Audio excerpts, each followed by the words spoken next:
नमस्कार लिमास किचन को आपण मानक स्वागत। आज आम प्रस्तुत करवा प्रॉन बिरयानी। यहाँ खावाई तो बहुत ही टेस्टी लगी थाए जमी होटेल रेस्टोरेंट मानक मिलता है प्रॉन बिरयानी आम ठीक से भाव में आज प्रस्तुत करवा। वीडियोटी को स्किप नक मूल शेष पर्यंत देखो। वीडियोटी भल लगे चैनल को सब्सक्राइब करने सहित वीडियो को गोटे लाइक करेंगे। प्रथमे ये आम चिंगुड़ी को भल भाव में चोपा छड़ेकी भल भाव में धोईकी परिष्कार कर सहित नहीं जाइए 2 बड़ चम्मच अदा रसुण पेस्ट, गोटे गिना दही, ता सहित किसी गुंड मसला ये आमर अच्छे स्वाद अनुसार लुण, हलदी गुंड, लंका गुंड, गरम मसला, ता सहित गोटे चम्मच मीट मसला दबा द्वारा बिरयानी टेस्ट बहुत ही बढ़िया लगी। तापर ये बिरयानी बनवाई नहीं जाइए बिरयानी चाउल, ता सहित गोटे लेंबू रखी आम यहाँ भात बनैला बेले यूज करवा।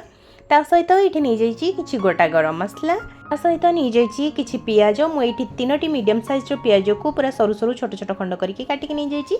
ता सहित 2टी पियाज को ग्राइंडिंग करके नहीं जाइए। ता सहित फाळे नड़िया और गोटे बड़ साइज टमाटो को ग्राइंडिंग करके नहीं जाइए। एबे प्रथमे आम चिंगुड़ी को मेरिनेट कर नबा और तापर देखिबा हमको आउ कौन कौन सामग्री सब दरकार बिरयानी बनैबा पई। चिंगुड़ी को मेरिनेट करके हमको 15 ରୁ 20 मिनिट निहाती रखिबा पई पड़िबो। सेति आम प्रथमे चिंगुड़ी को मेरिनेट कर नबा। वीडियोटी जदि भल लगिबो आपण माने मो चैनल को सब्सक्राइब करबा सहित वीडियो को गोटे लाइक करेंगे। वीडियोटी को जमा भी स्किप करंतु नहीं, लास्ट पर्यंत देखंतु, आपण मानकु बहुत ही पसंद आसीबो ए वीडियोटी। ता सहित एठी बिरयानी बनैबा पई हमको बहुत कम समय भी लागिबो। मु एठी पूरा 1 केजी चिंगुड़ी नीची। एठी प्लेट रे हमको गोलेबा पई जेहेतु सुविधा हो नाही सेति पई मु गोटे बेला को बाहर कर नीची। आपण एठी चिंगुड़ी रो क्वांटिटी अधिका किंबा कम मध्य करि परिबे। एठी सबू चिंगुड़ी को गोटे बेला को बाहर कर नला परे सेथिरे आमे देनबा अदा रसुण पेस्ट। एठी 2 बड़ चम्मच देनबा अदा रसुण पेस्ट, ता सहित एठी देनबा स्वाद अनुसार लुण, हलदी गुंड, लंका गुंड एवं गरम मसला एवं मटन मसला रु आधा छोट चम्मच आधा छोट चम्मच आम तरकारी व्यवहार करबा। एबे सबु मसला रु आम अल्प अल्प देकी प्रथमे गोले नबा चिंगुड़ी को भल भाव में। तापर ये देखो मु गोटे गिनारू टिके कम नहीं पूरा फ्रेश दही। ये आप जितेबाला भी दही व्यवहार करेंगे पूरा फ्रेश दही नेबे, नहेले आमर तरकारीटा एत भल बनब ना, टिके खटा लगे से आप सब फ्रेश दही ही व्यवहार करूँ। ये तापर देखो ये सबू को भल भाव में गोले नबा। चिंगुड़ी को भल भाव में मसला सहित मिसई नेला परे आम ये 15 मिनिट रखी नबा। तापर आम ये चाउल को धोई नबा। चाउल को आम 2-3 थर भल भाव में धोई नबा।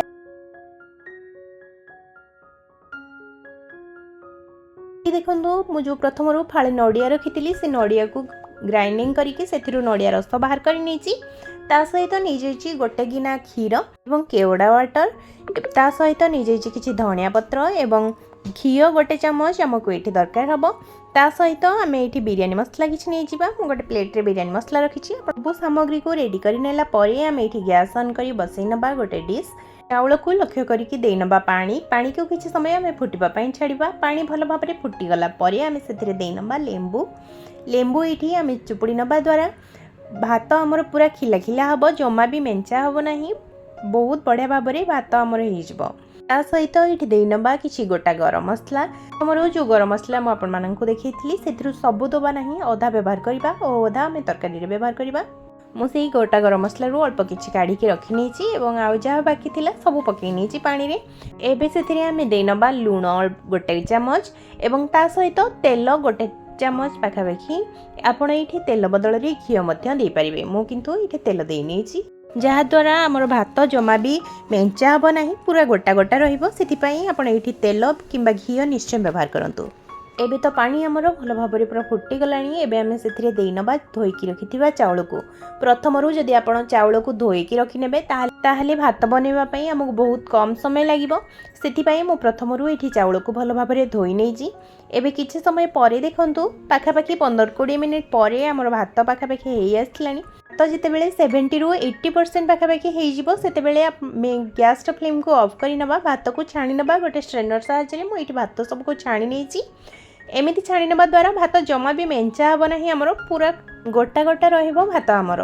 बिरयानी भात प्रस्तुत हो गला मुझे गोटे कड़े बसई नहीं पुणी थे गैस ऑन करके कड़े भल भाव में गरम हो गला से सोरिष तेल 2 बड़ चम्मच तेल भल भाव में गरम हो गला से देनबा गोटा मसला भल भाव में फुटीगला आम से देनबा बाटिक रखि पियाजर पेस्ट को। आपण ये पियाज को छोट छोट खंड करके दे पारे किंतु पियाज पेस्ट करके दबा द्वारा तरकारी ग्रेवी टिके बहलिया रहिबा सहित आमर तरकारी टेस्ट बहुत ही भल लगे। पियाज को किसी समय भाजी नेला परे आम से दे नबा गुंड मसला सबको मुझे बाकी जहाँ सब गुंड मसला रही जाइथिला चिंगुड़ी मेरिनेट कर सारा परे से सबको ये दे नहीं एवं से दे नबा ग्राइंडिंग कर रखिथिबा टमाटर पेस्ट को एबे आमे सबको भल भाव में कषि नबा। किसी समय पे आमे ये अदा रसुण पेस्ट व्यवहार करबा नहीं जेहेतु आमे प्रथमरू चिंगुड़ी सहित अदा रसुण पेस्ट को गोले नहीं एबे से दे नबा धनिया पत्र किछि एबे सबको आ किछि समय पे भल भाव में कषि नबा। आपण निहाती थरे एभली भाव में ट्राए करके देखंतु आपण को बहुत ही पसंद आसीबो। एमितिरे भी तो चिंगुड़ी समस्त को पसंद आसे बहुत ही भल लगे चिंगुड़ीर जेकोसी रेसिपी बनैले जदि केबे बिरियानी बनै नाहंती ताहले निश्चय थरे ट्राए करके देखंतु आपण को बहुत ही पसंद आसीबो। एठी देखंतु किछि समय मसला को कषि नेला परे मु सेथिरे देई नीची खीर ये मु कंचा क्षीर व्यवहार करें चाहिए फुटा क्षीर व्यवहार करेंगे।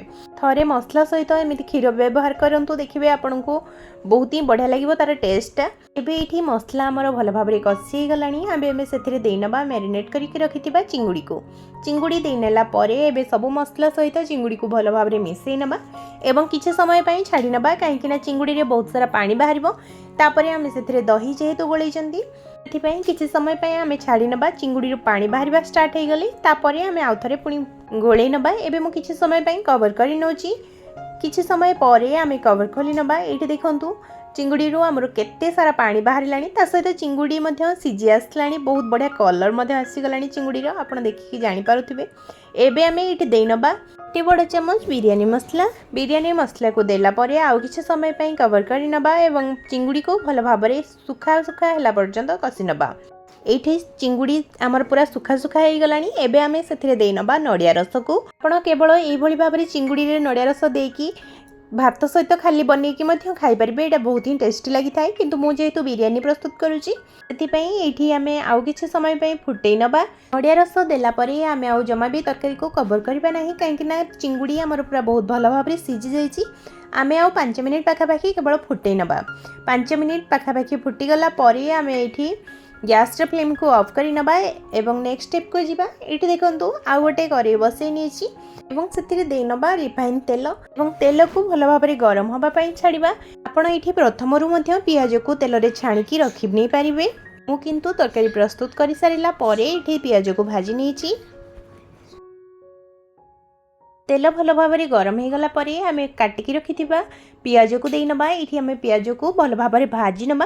आपण माननकु मो वीडियो सब केमिति लागुची निश्चय कमेंट मध्यम रे जणेबे। जदि आपण माने प्रथम थर पई मो वीडियो देखुचंती ताहले मो चैनल को निश्चय सब्सक्राइब करंतु। आपण माननक पई मो नुआ नुआ सुंदर सुंदर रेसिपी रो वीडियो निश्चय शेयर करिबे।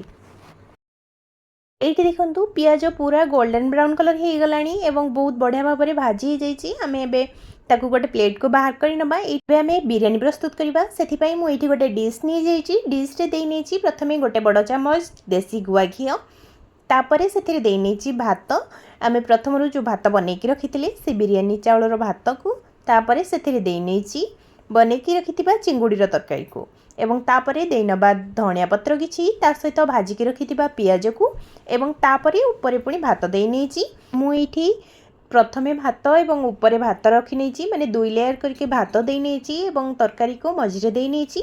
आपण माने चाहिए ये 2 लेयर तरकारी मध्य दे पारिबे। भात देला परे जदि आपण अधिका क्वांटिटी रे बनाउचंदी ताले ऊपर पुणी तरकारी देकी ता ऊपर आ गोटे लेयर भात मध्य दे पारिबे। एबे आमे सेथिरे दे नबा 2-3 बड़ चामच क्षीर एठी तापरे सेथिरे दे नहीं ऊपर बिरियानी मसला किछि ता सहित पियाज भाजिकी रखिथिबा एवं तापरे सेथिरे धनिया पत्र एवं केवड़ा वाटर को आमे अल्प किछि पानी रे मिसेकी दे नबा। एटा बहुत बढ़िया बास्ना आसी थाए ता सहित दे नहीं लंका गुंड को अल्प टिके पानी रे मिसेकी बहुत बढ़िया कलर आसीबा पई। तापरे गैस फ्लेम को लो करके 15 ରୁ 20 मिनिट पई बसई नबा। तापरे 15-20 मिनिट परे ये देखो मो कवर खोली नहीं केते बढ़िया आमर बिरियानी बनी कलर बहुत ही बढ़िया आसी। अल्प किसी चिंगुड़ी को मु रखी नहीं ये मो ग्रेवी प्रस्तुत करनेबी। यहाँ बिरियानी सहित खाइबा बहुत ही बढ़िया लगे ग्रेवी सहित। 20 मिनिट पर कवर करला बेले बिरियानी बास्ना एत बढ़िया थिला जे आपण मानकु जेमिति रेस्टोरेंट रे बिरियानी बास्ना जेमिति एवं टेस्ट जेमिति थाए आपण को बिल्कुल सेमिति ही लागिबो। निश्चय थरे बनेकी छोट पिलाठू बड़ लोक समस्त को पसंद आसीबो। ए रेसिपीटी खाइबा पई बहुत ही टेस्टी लागिबो।